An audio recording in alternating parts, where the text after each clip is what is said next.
Connecting Central Texas. This is 25 News.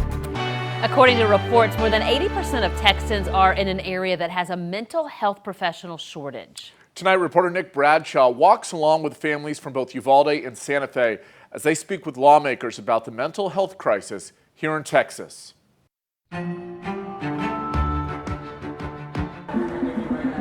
Here at the state capitol, families from Uvalde and Santa Fe are going door to door. You know, we don't wear these shirts and these buttons with our kids' face on them for a fashion statement. One of the hot topics, mental health. Have these amazing families joining us in this fight for change that is long overdue, in fact, 5 years overdue. Christina is one of those parents from Santa Fe. So I have several more staff members. Thanks, Amy, to be for Santa Fe High School in State.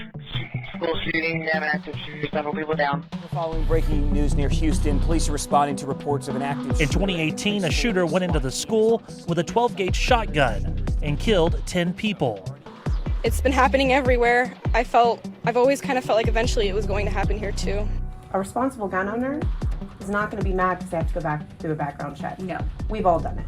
It's not a big deal because our intent is to purchase that weapon for either sport, for practice. Families want to see more done with mental health.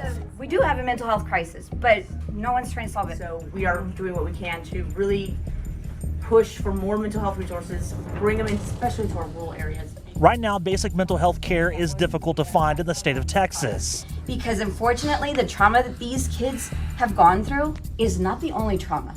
They are exposed to abuse, psychological abuse, sexual abuse, and guess what? It's from their parents. And they go home every day to that. In fact, the state ranked last. And I know Abbott has said that it's a mental health crisis.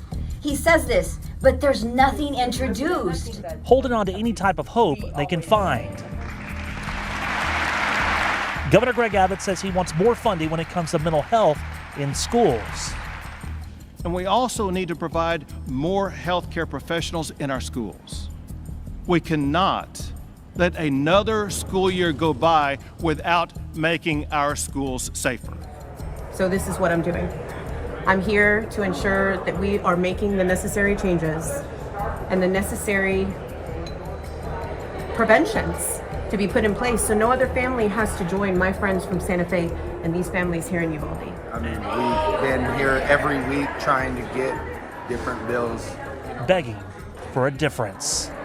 I'm Nick Bradshaw reporting. All right, Nick. Now, more than 75% of all mental health conditions begin before the age of 24. Pew Research shows that 37% of students reported mental health issues while they were a student. If you or someone you know needs help or is struggling, you can call or text 988. Remember, that is free.